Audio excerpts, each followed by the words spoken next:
तो सबसे पहले मैं बात करूं कि सर टीडीएस के अंदर पहला काम क्या होता है। सबसे पहले हमारी कंपनी में टीडीएस काटने की लायबिलिटी आएगी।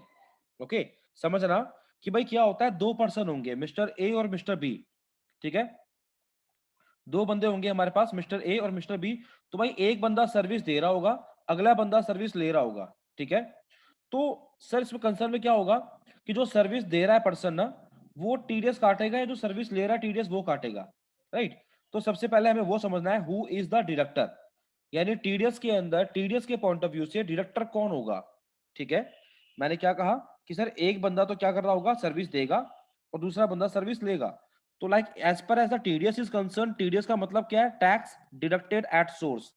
ठीक है, सो टीडीएस में क्या होगा सर, एक बंदा डिडक्टर होगा, वी हैव अ डिडक्टर, और another one is deductee.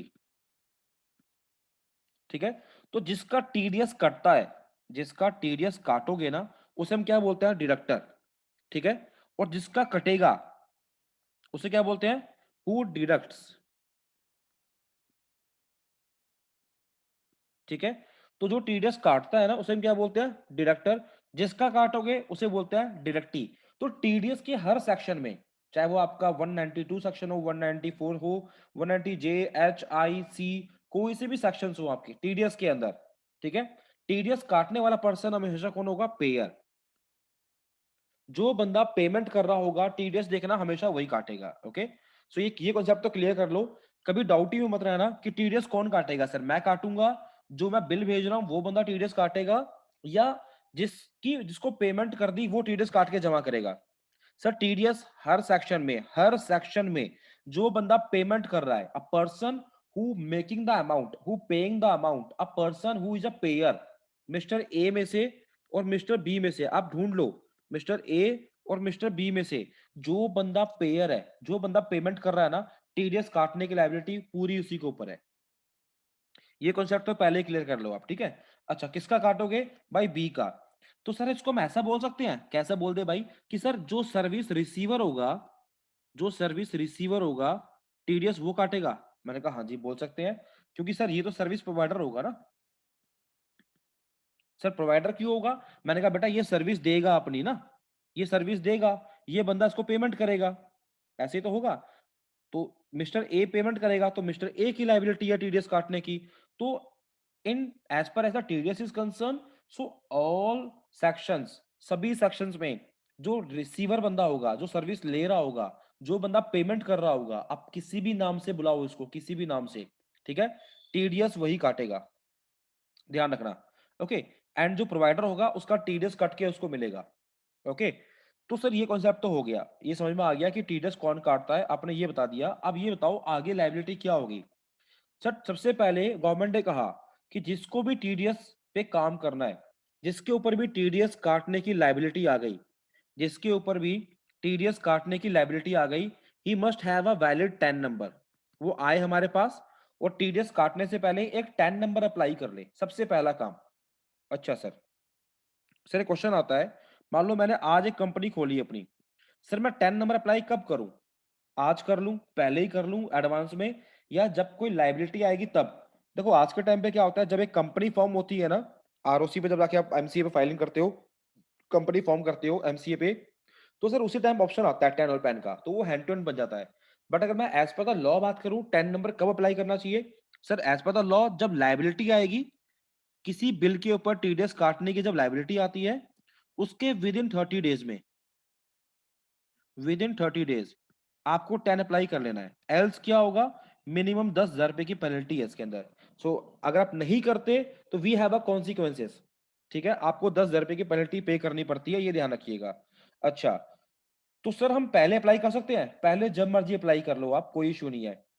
Sir फिर काफी ना क्वेश्चंस आते हैं मेरे पास इस तरह से, सर मान लो हमने आज टेन अप्लाई कर लिया, बट मैंने सर किसी का ना टीडीएस नहीं काटा, तो सर क्या हमें रिटर्न भरना पड़ेगा। मैंने कहा नहीं बेटा, जब तक टीडीएस ही नहीं काटोगे किसी का, तो रिटर्न क्यों क्यों फाइल करोगे आप, चालान क्यों जमा करने जाओगे। ठीक है, आपने ड्राइविंग लाइसेंस बना लिया, तो सर क्या गाड़ी चलानी कंपलसरी है, अरे नहीं बेटा, उसके लिए गाड़ी होनी भी तो चाहिए ना, you must have a car, तभी तो ड्राइव करोगे। तो सर इसी तरीके से अगर आपके पास टेन नंबर है तो इसका मतलब ये नहीं होता कि आपको रिटर्न फाइल करनी करनी है। ठीक है, आपके पास पैन नंबर है, सो इट डजंट मीन कि आपको इनकम टैक्स जमा करना है, ठीक है, अनटिल अनलेस आपके ऊपर लायबिलिटी रेज नहीं होती, ठीक है, ध्यान रखिएगा इस चीज का। ओके, तो सर मान लो हमारी कंपनी में लायबिलिटी आ गई, हमने 10 नंबर अप्लाई कर लिया। अच्छा सर, ठीक है, तो सबसे पहला कॉन्सेप्ट तो क्लियर हो गया आई थिंक मेरे बच्चों को, कि पहला पॉइंट तो ये था सर हमारा कि जी टीडीएस कैसे करना है। सर टीडीएस वो काटेगा जो बंदा पेयर होगा, ठीक है, उसको हम क्या बोलेंगे, डिडक्टर, ठीक है। डिडक्टर के पास एक 10 नंबर होना चाहिए, 10 नंबर, ओके। और 10 नंबर का फॉर्म कौन सा होता है, फॉर्म 49B। कैसे अप्लाई करते हैं इसको, आप प्रैक्टिकली ऑनलाइन अप्लाई कर सकते हैं, सीखेंगे कोर्स के अंदर हम, ठीक है। आप किसी भी कंपनी का, फर्म का, पार्टनरशिप फर्म का, प्रोप्राइटरशिप फर्म का, इंडिविजुअल का, एचयूएफ का, इन सभी का 10 नंबर आप अप्लाई कर सकते हो ऑनलाइन खुद कंप्यूटर पे बैठे बैठे, ओके। तो फॉर्म 49B है हमारा, इसको अप्लाई करने का। 10 का मतलब क्या होता है, it's a tax deduction account number, okay. So 10 means tax deduction account number. अच्छा सर, इतना कॉन्सेप्ट क्लियर हो गया। अब मैं आता हूं अपने चार्ट के ऊपर, जहां मैंने एक एक चीज स्टेप में लिखी हुई है, ठीक है। अब टीडीएस के अंदर स्टेप 1 से लेकर एंड तक का स्टेप कौन सा होता है वो देखते हैं एक बार, ठीक है। आइए एक बार। तो सबसे पहला स्टेप मैंने क्या बताया था आपको, सर हमें पता होगा डायरेक्टर कौन होगा, एंड डायरेक्टर के पास 10 नंबर का होना कंपलसरी है, ठीक है। तो यहां फोकस करना एक बार, डायरेक्टर, तो he must have a 10 number, ठीक है। स्टेप 1 पे सबसे पहले आप अपनी कंपनी का 10 नंबर अप्लाई करोगे, ठीक है। 10 नंबर कैसे, you can apply offline and online mode, दोनों मोड से आपको अप्लाई कर सकते हैं। अच्छा सर, मान लो मैंने 10 नंबर अप्लाई कर लिया, उसके बाद क्या, मैंने कहा बेटा फिर हम मूव करेंगे स्टेप 2 की तरफ। उसमें क्या होता है भाई, देखना पड़ेगा टीडीएस कब काटे, ठीक है। मान लो मेरी कंपनी के ऊपर लाइबिलिटी आ गई, मेरी कंपनी के ऊपर टीडीएस काटने की लाइबिलिटी आ गई, इट मींस लाइबिलिटी आने का मतलब है कि सर मुझे ऐसा एक बिल मिल गया, ऐसा एक बिल मिल गया as per the income tax provision, जिसपे मुझे टीडीएस काटना था, ओके। तो सर फिर मैं टीडीएस काटूंगा ना, हाँ जी। तो यहाँ पे एक कॉन्सेप्ट देखना पड़ता है कि सर टीडीएस कब काटे, जब मुझे बिल मिला, okay. So when we need to deduct TDS, so when we need to deduct TDS, इसके ऊपर एक कॉन्सेप्ट है कि सर ड्यू या payment whichever is earlier, due या payment whichever is earlier वाला कॉन्सेप्ट आपको फॉलो करना पड़ेगा। सर इसका मतलब क्या है, मैंने कहा भाई अगर बिल पहले आ गया तो आपको बिल की जब एंट्री करोगे, जब आप एक जेबी पास करोगे, ठीक है, जब बिल को चढ़ाओगे, ठीक है, तो बिल की एंट्री जब पास करोगे उसी मंथ टीडीएस काटना कंपलसरी है, ओके। या फिर मान लो आपके पास बिल नहीं आया, मगर दोस्त आप ना पहले पेमेंट कर रहे हो, एडवांस पेमेंट कर रहे हो, ठीक है ना। दोनों कॉन्सेप्ट चलते हैं मार्केट के अंदर। अगर हम प्रैक्टिकल की बात करें तो यहाँ पे हम ऑनलाइन क्या करते हैं सर, एडवांस पेमेंट भी करते हैं पहले कई बार, और कई बार हमें हर बिल के बाद भी हम पेमेंट करते हैं। तो दोनों में से जो पहले हो रहा है, which ever is earlier, TDS आपको उसी मंथ काटना कंपलसरी है। सबसे पहला कॉन्सेप्ट क्या था दोस्त, सर कौन काटेगा, फिर जो काटेगा उसे क्या फॉर्मेलिटी पूरी करनी होती है, तो डायरेक्टर काटेगा यानी पेयर, उसके पास 10 नंबर होना चाहिए, फिर कोई बिल आ गया जिसपे टीडीएस काटना है, या एडवांस पेमेंट कर दिया आपने, ठीक है।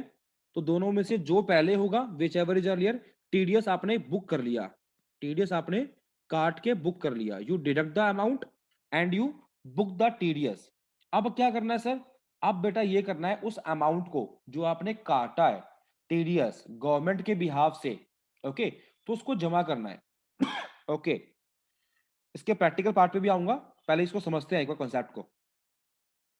तो सर अब क्या करना होता है कंपनी को, भाई टीडीएस काट लिया, then you need to deposit TDS challan, okay. You have to submit TDS challan with the form of 281।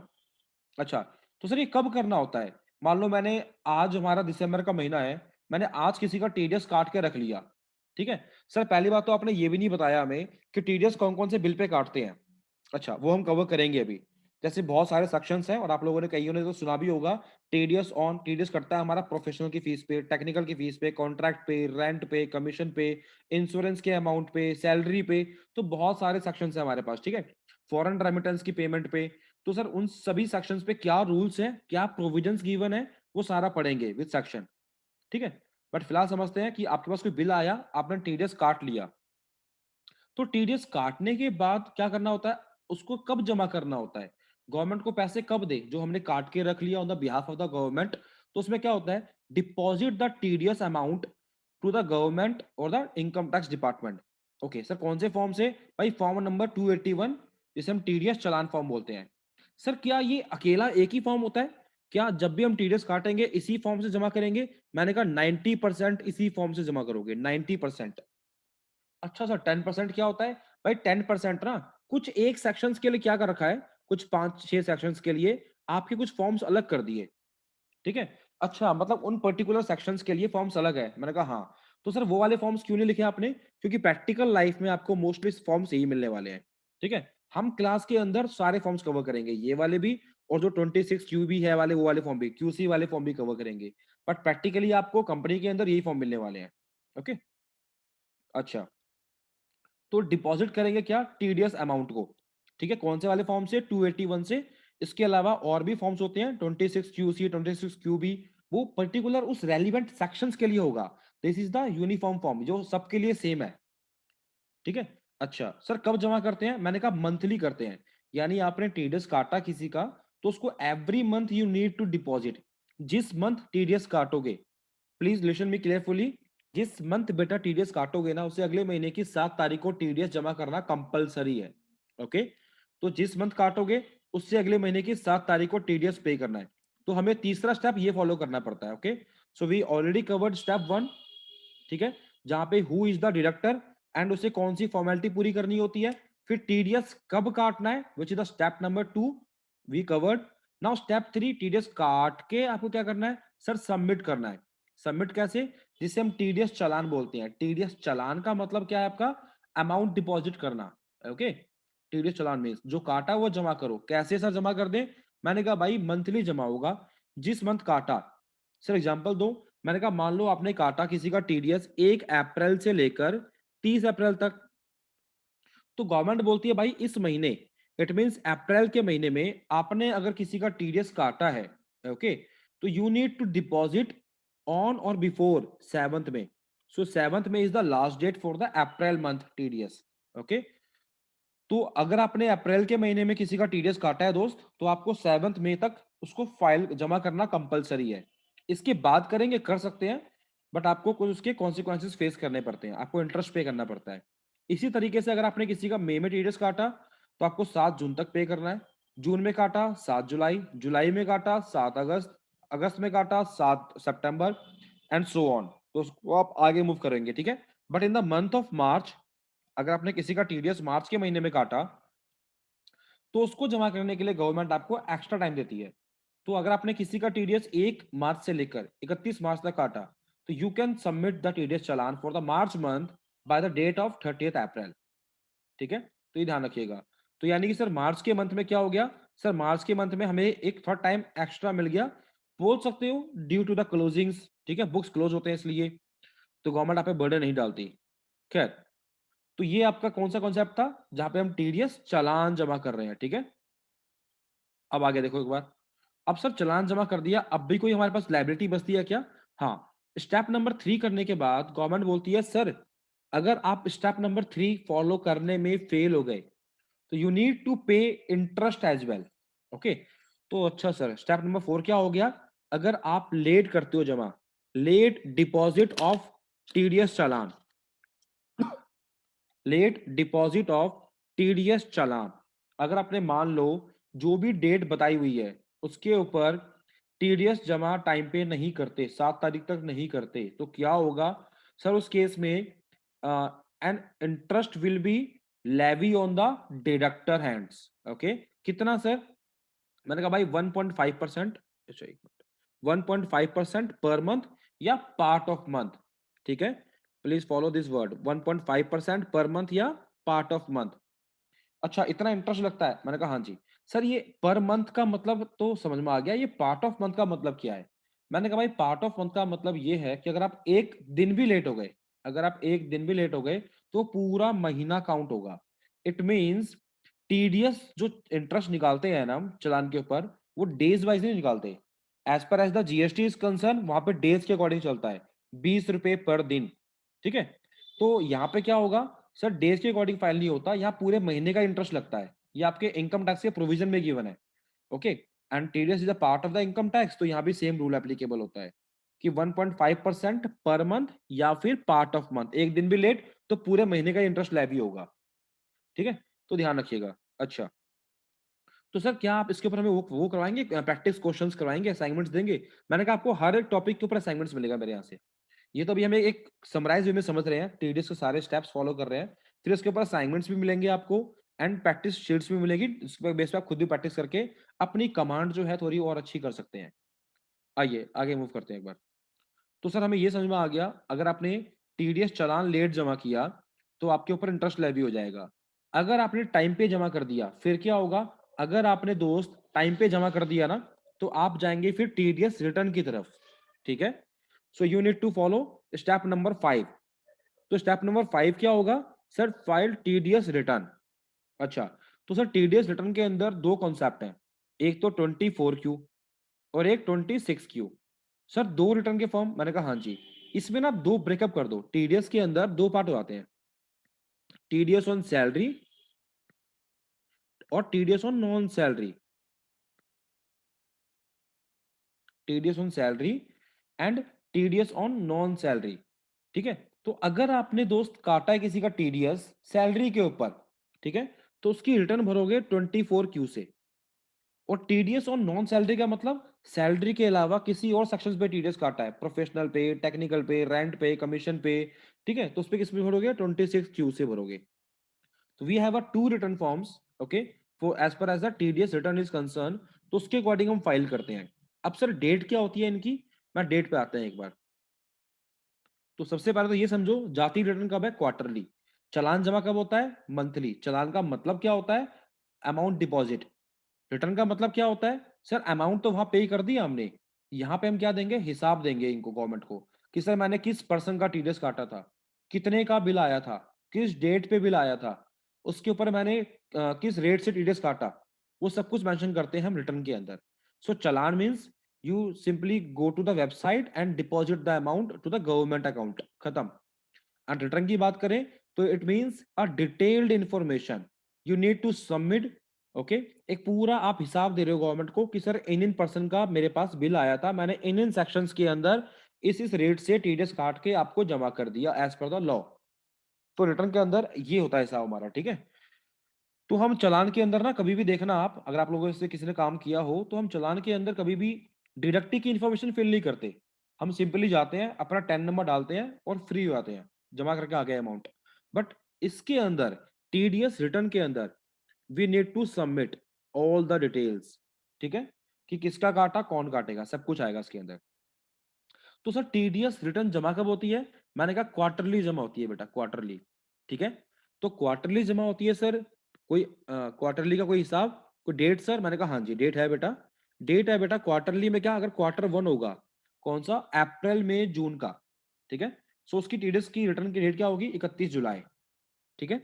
यानी जब भी क्वार्टर खत्म होगा उसके अगले महीने के एंड डेट तक आप उस क्वार्टर का रिटर्न फाइल कर दो।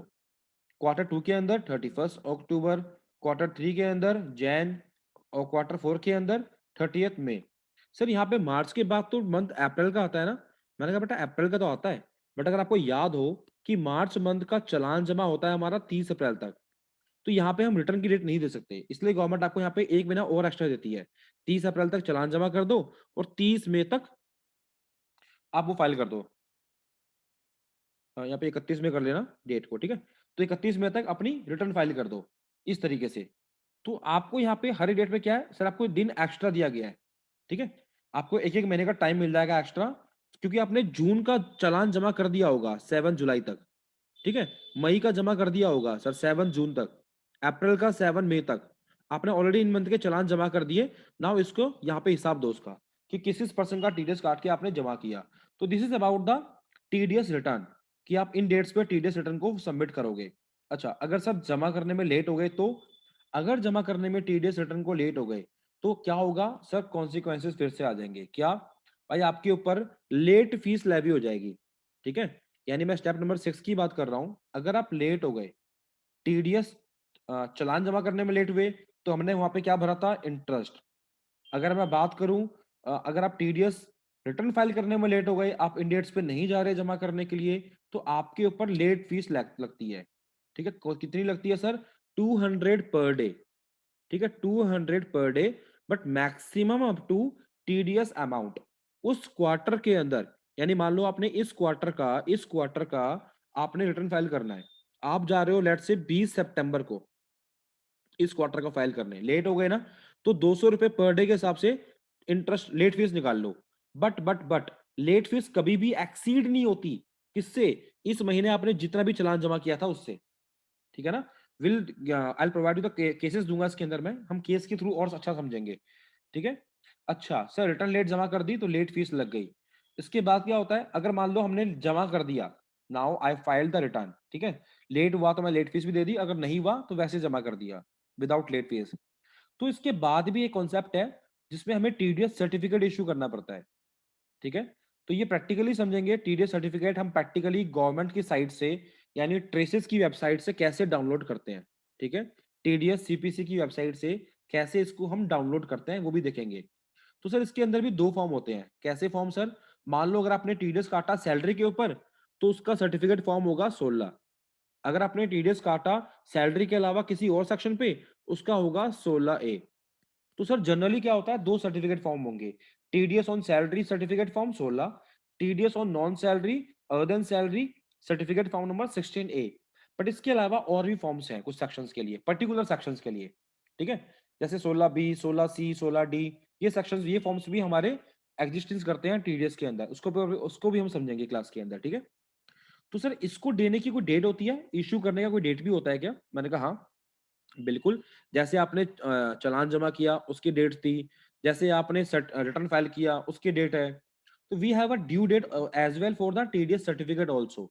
बट यहाँ पे समझना दो कॉन्सेप्ट है, अगर आप टीडीएस काटा आपने किसके ऊपर, सैलरी के ऊपर, ठीक है, तो उसका कब जमा करोगे, सर सैलरी का टीडीएस आपको सबमिट करना है किसको, डायरेक्टली को देना है, जाहिर सी बात है, जिसका टीडीएस काटा उसको एक हम सर्टिफिकेट देंगे, सर आपका टीडीएस काट के हमने जमा कर दिया था, हमने रिटर्न भर दी, हमें देखो गवर्नमेंट सर्टिफिकेट भी मिल गया है, तो ये लोग प्रूव लो अपना सर, एक तरीके से। तो अगर आपने सैलरी पे काटा था बेटा किसी का, तो उसे सर्टिफिकेट फॉर्म कौन सा दोगे, 16। और ये 16 कब देते हैं हम, एनुअली इशू करते हैं, एनुअली। ठीक है, डेट क्या होती है, टिल 15 जून तक आपको ये सर्टिफिकेट देना कंपलसरी है टू द डिडक्टी। माइंड में क्वेश्चन आता है कि सर मान लो मैंने मिस्टर ए को नहीं दिया सर्टिफिकेट, गवर्नमेंट को कैसे पता लगेगा। मैंने कहा भाई आप डाउनलोड तो गवर्नमेंट की साइट से ही करोगे ना, तो अगर आपने इस डेट से पहले डाउनलोड कर लिया तो बच गए, नहीं किया तो फंस गए। अच्छा सर, एक फॉर्म और भी था, नॉन सैलरी। अगर आपने टीडीएस काटा किसी सीए का, किसी एडवोकेट का, तो उस केस में क्या होगा, हम सर्टिफिकेट देंगे फॉर्म 16A, और ये इशू करते हैं क्वार्टरली, यानी पहले क्वार्टर का 15 अगस्त तक, दूसरे क्वार्टर का 15 नवंबर तक, तीसरे क्वार्टर का 15 फेब, चौथे क्वार्टर का 15 जैन तक। यानी फॉर्म 16 इशू करना होता है हमें annually, and if we are talking about the form 16A, तो ये हमारा क्वार्टरली आपका डाउनलोड करना पड़ता है आपको। अच्छा, अब सर मान लो हम सर्टिफिकेट डाउनलोड करने में भी लेट हो गए तो क्या होगा, भाई यहाँ भी आपके, अगर आप डाउनलोड करने में लेट होते हो ना, तो यहाँ भी आपको पेनल्टी पे करनी पड़ती है, कितने की, 100 रुपए पर डे की। ठीक है, यानी अगर आपने डाउनलोड टाइम पे कर लिया तो बच गए, अगर नहीं किया गवर्नमेंट की साइट से डाउनलोड, ट्रेसेस की साइट से, तो यू नीड टू पे 100 रुपीज पर डे, टीडीएस का जो आपकी पेनल्टी पे करनी पड़ेगी। ओके, कुछ क्वेरीज आ रही है, मैं पिक पिक करते हैं।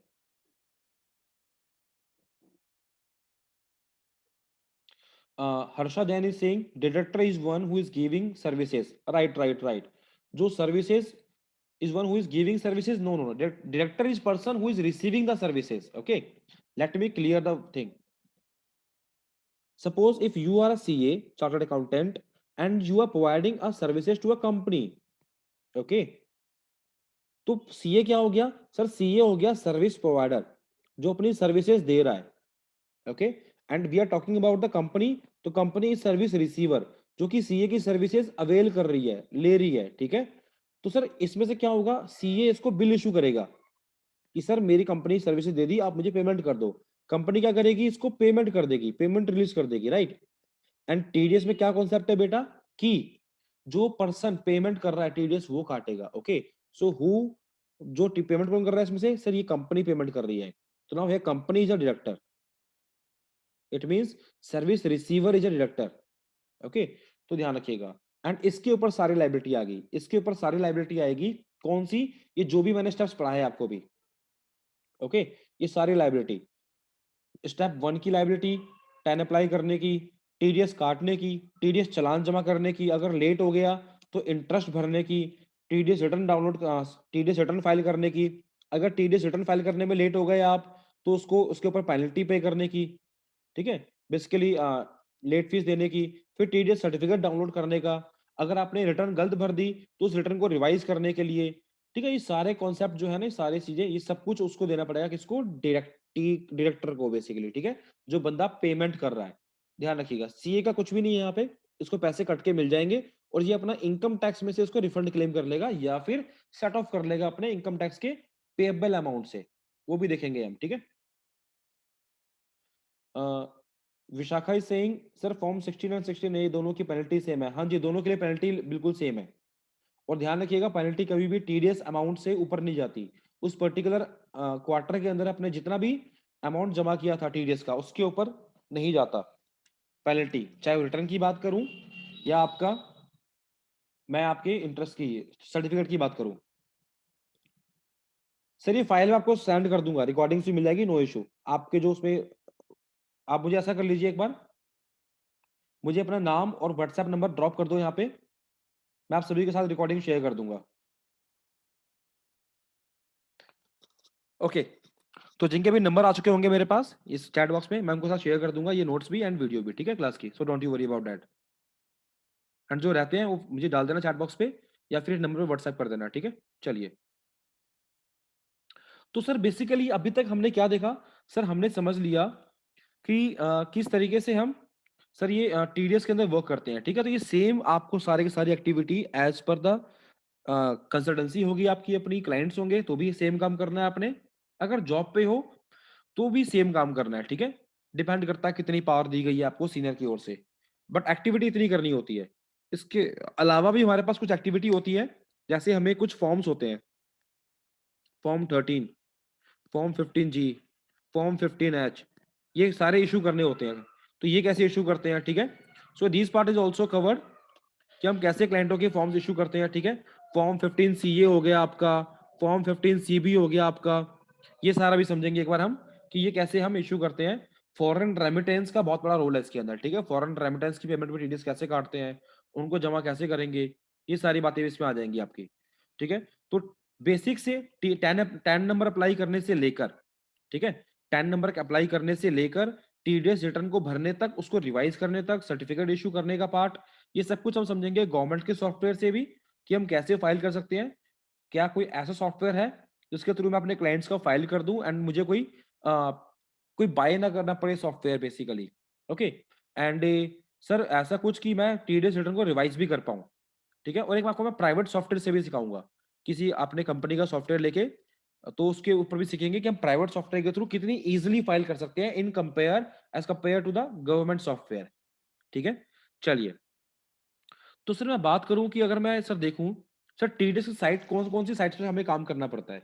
सर टीडीएस के लिए आपको ना कुछ साइट्स फॉलो करनी पड़ती है। एक तो क्या साइट है हमारी, सर ट्रिप सबके आगे ना ये लगा लेना, www.com, ठीक है। तो www.nsdl-nsdl.com, एक तो आपको ये साइट फॉलो करनी पड़ती है as per as the TDS work is concern.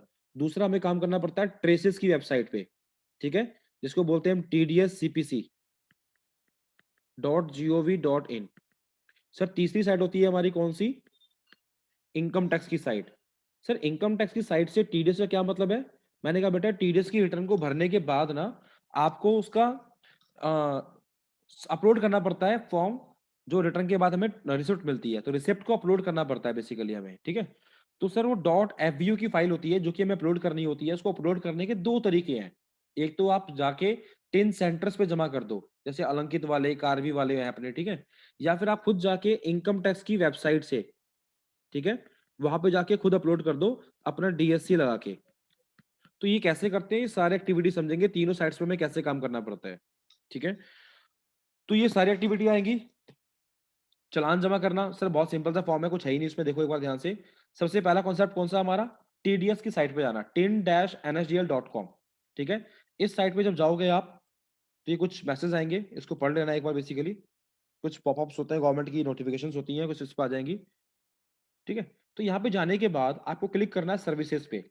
तो इसी सेम साइट से tin-nsdl.com, एनएसडीएल का मतलब होता है national security depository limited. Okay, तो सर इस पे जाके सर्विसेज पे क्लिक करोगे ना, तो यहीं से आप टैन नंबर अप्लाई करना, कंपनी का पैन नंबर अप्लाई करना, किसी पैन को करेक्ट करना, उनकी रिटर्न फाइल करना, ओल्टास की साइट पे काम करना, उसकी पेमेंट करना, each and everything you can do from this site. Okay, साथ में हमें ट्रेसेस की साइट भी फॉलो करनी पड़ती है, एंड इनकम टैक्स की साइट भी फॉलो करनी पड़ती है। अच्छा, तो सर टीडीएस चालान जो मैंने काटा होगा, अगर वो हम जमा करने जाएंगे, तो सेम साइट पे आओगे, सर्विसेज पे क्लिक करोगे, पे टैक्सेस ऑनलाइन पे क्लिक करोगे। ओके,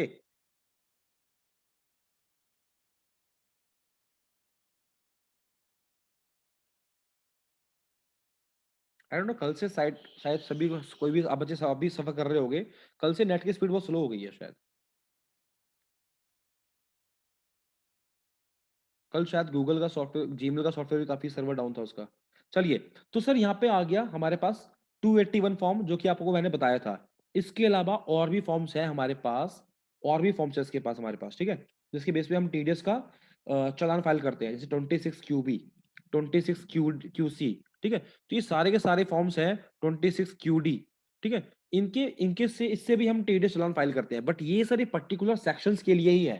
ठीक है, ये जो है फॉर्म आपका 281 हम सीखेंगे सारे, बट ये आपके सभी सेक्शंस के लिए काम करेंगे as per as the company is concern.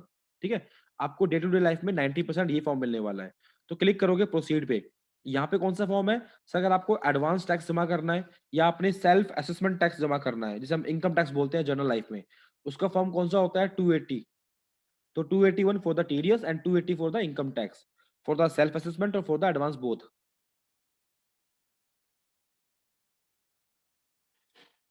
चलिए, तो सर 281 की साइट पे आने के बाद मान लो मैंने किसी का टीडीएस काट लिया, उनके सेक्शंस क्या होते हैं, उनकी बुकिंग कैसे करेंगे, क्या टीडीएस के कंपोनेंट में जीएसटी वाला पार्ट ऐड हो सकता है उसमें, हम कैसे वर्क करते हैं, वो सारा दिखेंगे। बट फिलहाल इस साइट पे आने के बाद, ठीक है, हमें क्या करना है, जमा करना है अमाउंट।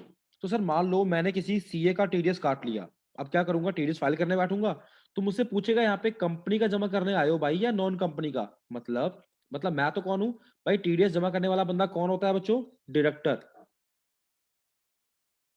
डायरेक्टर, ठीक है, तो सर यहाँ पे क्या पूछ रहा है, डिडक्टी के बारे में, कि राज सर एक चीज बताओ, जिसका जमा करने आए हो, डिडक्टी, आप तो डायरेक्टर हो सर, तो राज सर एक चीज बताओ, जिसका जमा करने आए हो कौन था, कंपनी थी कि नॉन कंपनी थी। अच्छा, यानी हमें उसके बारे में बताना है, अपने बारे में नहीं। वी आर अ डायरेक्टर, हम यहाँ बताएंगे कम उसके बारे में जिसका टीडीएस काटा है। तो डायरेक्टी जो थी वो कंपनी है, डायरेक्टी नॉन कंपनी थी, तो हम जो भी था उसको पिक कर लेंगे। बट यहाँ पे ना एक टाइम पे एक ही पिक होगा दोस्त, ठीक है।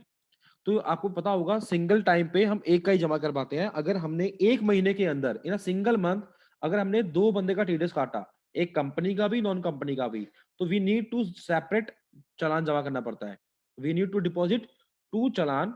ठीक है, तो एक बार आप आओगे, कंपनी पिक करोगे, फाइल कर दोगे, जमा कर दोगे, फिर सेकंड टाइम दोबारा आओगे सेम साइट पे, एंड नॉन कंपनी पिक करके उसको भी सबमिट कर दोगे।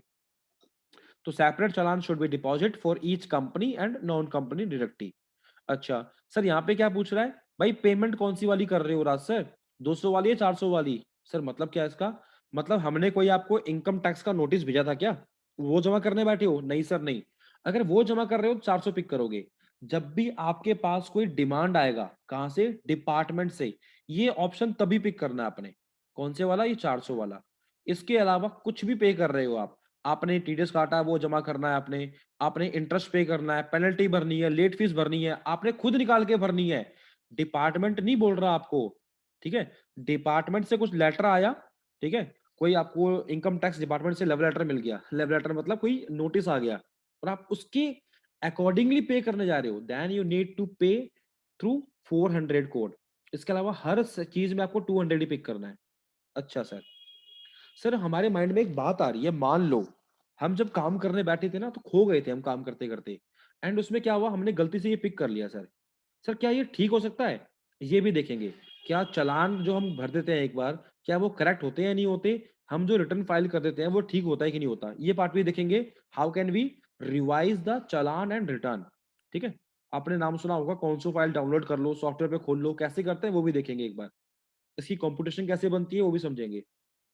अच्छा, तो आ गया मैं, 200 पिक कर लिया। फिर यहाँ पूछ रहा है सर किसका, किस सेक्शन का टीडीएस काटा था, as per which section you deduct the TDS, professional का, कॉन्ट्रैक्ट का, किसका सर। मैंने कहा अच्छा जी, तो लो भाई। अच्छा यहाँ पे ना एक चीज ध्यान देना कि यहाँ पे टीसीएस के सेक्शंस भी गिवन होते हैं। टीसीएस मतलब टैक्स कलेक्शन एट सोर्स, जो कि हमारे तेंदुल लीव्स पे, मिनरल्स पे, ज्वेलरीज पे, माइनिंग पे, टोल पे, कार पे, सब पे लगता है, ठीक है। अच्छा जी, और यहाँ पे टीडीएस के सेक्शंस भी गिवन होते हैं, तो आप नीचे ड्रैग करना, आपको सारे से मिल जाएंगे, ठीक है, आराम से। ये रहा कमीशन, कॉन्ट्रैक्ट, रेंट, प्रोफेशनल, सब मिल जाएंगे, ठीक है। तो आपने जिस पे भी काटा होगा उस सेक्शन को पिक कर लो, आपने टीडीएस काटा होगा। और यहाँ पे देखना सेक्शन के आगे से ना वन गायब होगा। बेसिकली सेक्शन क्या होता है हमारा, 194H, 194I, 194J, बट यहाँ पे वन नहीं है, क्योंकि ये सेक्शन नहीं है, पेमेंट कोड है ये। तो 194I is the section and 94I is the payment code. हम पेमेंट करना है तो इसकी कोड है, ठीक है। अच्छा, तो मान लो मैंने रेंट पिक कर लिया, आगे चलते हैं। फिर एक बच्चे ने बोला सर एक बात सुनो। मैंने कहा हाँ बेटा बताओ। कि सर अगर मान लो मैंने एक ही महीने के अंदर किसी का रेंट पे भी टीडीएस काट लिया, और किसी सीए का आया था उस पर भी काट लिया, और किसी का कमीशन पे भी काट लिया सर, मेरे पास एक ही महीने में तीनों बंदों के बिल आ गए थे, और मैंने एज पर द लॉ तीनों का टीडीएस उसी वक्त काट लिया, तो सर क्या मैं इकट्ठे पिक कर सकता हूँ, इकट्ठे जमा कर सकता हूँ। मैंने कहा नहीं बेटा, ऑप्शन ही नहीं है करने का, ठीक है। यहाँ पे वन टाइम पे वन सेक्शन का जमा होता है। तो एक लाइन और सुनो, separate challan should be deposit for each section. यानी आप पहले रेंट का पे करोगे, फिर दोबारा फॉर्म खोलोगे, फिर कमीशन का पे करोगे, इस तरीके से आगे मूव करोगे, ठीक है। अच्छा, then mode of payment means आपको नेट बैंकिंग से पे करना है या कार्ड है आपके पास, जो भी ऑप्शन, ये तो आपने, आपको पता ही होगा, इसमें सारे के सारे 30 मार्क खाओ आप पेमेंट करने के मामले में, ठीक है। चलिए अब सर यहाँ पे दो अपना 10 नंबर, मतलब क्या भाई, आप एक डायरेक्टर हो ना, तो आप अपना 10 नंबर दो, DELR 2584 5B। एक बार नोट भी कर लो, अगर आपके पास अपनी कंपनी का 10 नंबर है उसके थ्रू प्रैक्टिस कर लेना, अगर नहीं है तो मेरा 10 नंबर लिख लो, प्रैक्टिस कर लेना। DELR 2584 5B, 25845B, ठीक है।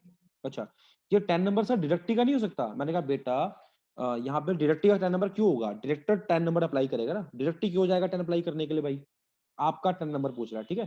टैक्स डिडक्शन अकाउंट नंबर, जहां पे डिपार्टमेंट को पूछना होगा डायरेक्टरी के बारे में ना, वहां पे लिख के देगा ये, this particular column is belongs to a directory, तो वहां पे लिखा मिलेगा, बाकी सब कुछ आपके लिए है।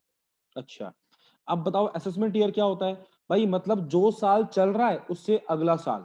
अच्छा जी, चल क्या रहा है हमारा सर, चल तो हमारा 20-21 रहा है, इससे अगला साल क्या होगा 21-22, ठीक है। तो दो असेसमेंट ईयर का मतलब क्या है, next year to current year, simple सा याद रखो, ठीक है। यहाँ पे आपसे फाइनेंशियल ईयर नहीं पूछा उसने, असेसमेंट ईयर पूछ रहा है, the year in which you assess your income, okay, the year in which you calculate your tax, उसके बेस पे, क्योंकि इनकम टैक्स से कोरिलेट है बेटा, ठीक है ना। तो यहाँ पे क्या करना है, अभी जो चल रहा है 20-21, उससे अगला साल पिक करोगे, हमेशा ध्यान रखना। कुछ क्वेरीज है मेरे ख्याल से। सर डायरेक्टरी रजिस्टर नहीं है तो वो नॉन कंपनी होगा ना, बिल्कुल बिल्कुल। रजिस्टर इतना मतलब अगर वो प्राइवेट लिमिटेड कंपनी नहीं है तो वो नॉन कंपनी कहलाएगा। 400 हमें तब पिक करना है विशाखा, बेसिकली जब हम कोई इनकम टैक्स डिपार्टमेंट से हमें कोई नोटिस आ गया, मान लो आपने चालान जमा किया, लेट किया था, इंटरेस्ट नहीं भरा आपने, गलत सेक्शन पे काटा आपने, गलत रेट से काट लिया आपने, तो अगर वहां से कोई नोटिस आता है इनकम टैक्स डिपार्टमेंट से, तब जाके आप उसके थ्रू पे करने जा रहे हो, अब वो अमाउंट पे करना है आपको, तभी आप 400 पिक पिक करोगे, वरना 400 कभी आपने पिक नहीं करना। चलिए, तो फिर सर यहाँ पे बेसिकली एड्रेस फिल कर लेंगे अपना, ठीक है। जो भी आपका डायरेक्टरी का एड्रेस होगा वो यहाँ पे डाल देना, ठीक है। वर्ड गलत पिक हो गया, लो जी। तो मैंने यहाँ पे पिक कर दिया अपना, ठीक है, एड्रेस डाल दिया यहाँ पे, और यहाँ पे एड्रेस के साथ मैंने मेल आईडी डाल दी, और यहाँ पे नंबर डाल दिया। जो बेसिकली कंपलसरी नहीं है ना, आप वो छोड़ भी सकते हो सर, जैसे कि जैसे मान लो ये सारे कंपलसरी नहीं है, इनके आगे स्टार लगा भी नहीं है, आप स्टेट पिक कर लो, सिटी पिक कर लो, पिन कोड डाल दो, उतना ही काफी है। अगर वो पूरा फिल करना है पूरा फिल कर देना, यहाँ पे कैप्चा फिल कर देना, ठीक है, एंड क्लिक कर देना प्रोसीड पे। 1 2 3 4 5, ये लो भाई। तो अगर सब कुछ ठीक होगा तो ये फॉर्म खुल जाएगा दोबारा से, सब कुछ चेक करने के बाद यहाँ पे ना एक मैसेज ब्लिंक कर रहा होगा कि सर चेक कर लो, आपने 20-21 के लिए 21-22 पिक किया है। फिर इसको देखने के बाद आपको पेमेंट का ऑप्शन मिल जाएगा। आप जाके नेट बैंकिंग के थ्रू लॉगिन करके आप सिंपली इनको पे कर सकते हो। ठीक है? अच्छा, ये कंसर्न तो रहा हमारा चालान के बारे में। अब सर मैं क्या रिटर्न फाइल कर सकता हूँ? बिना कोई पेड सॉफ्टवेयर के? मैंने कहा हाँ जी, कर सकते हो। आपके पास मान लो 10-12 क्लाइंट है ना, तो आप उनकी रिटर्न भी भर सकते हो, उसमें कोई इश्यू नहीं है। सर किस सॉफ्टवेयर से? मैंने कहा भाई सॉफ्टवेयर का नाम है आपका टीडीएस। की साइट पे जाओगे ना तो आपको आरपीयू का सॉफ्टवेयर मिलेगा। आरपीयू, रिटर्न प्रोसेस यूटिलिटी। ठीक है? क्या सॉफ्टवेयर है भाई? आरपीयू, ठीक है ना? Return process utility. इस सॉफ्टवेयर के थ्रू आप फाइल कर सकते हो। ये आपको टीडीएस की साइट से मिल जाएगा। ठीक है? ये सॉफ्टवेयर आपका फ्री ऑफ कॉस्ट है, यानी गवर्नमेंट ने एक सॉफ्टवेयर दे रखा है, ये आपको कुछ पे नहीं करना, आप इसके थ्रू फाइल कर सकते हो। ठीक है? सर रिटर्न इसका मतलब है रिटर्न प्रोसेस यूटिलिटी। रिटर्न एक यूटिलिटी है आपके पास जिसके थ्रू आप रिटर्न फाइल कर सकते हो अपनी। ठीक है? सो एज पर ऐसा टाइम इज कंसर्न, अभी फिलहाल हमें टाइम अलाउ नहीं कर रहा, तो मैं आज की क्लास अपनी यहीं पे स्टॉप करता हूँ। होप आप सबको कुछ क्लास के अंदर समझ में आया होगा, एंड आप लोगों ने जो मुझे 1 घंटा दिया तो वो आपके लिए काफी रेलिवेंट रहा होगा। टॉपिक सर हम सारे कवर करने वाले हैं, चाहे वो बैलेंस शीट हो, जीएसटी हो, इनकम टैक्स हो, टीडीएस, ईएसआई, पीएफ, टैली का प्राइम सॉफ्टवेयर आ गया अब तो हमारा, वो सब कुछ रहेगा। ठीक है? मैं बेसिकली ये सबमिट कर दूंगा आपको। तो this is all about today class. Thank you so much guys. आप सभी के पास मेरा नंबर रहेगा, आप लोग उसमें डायरेक्टली वहां से कांटेक्ट कर सकते हो। इट्स 9643417418। ठीक है?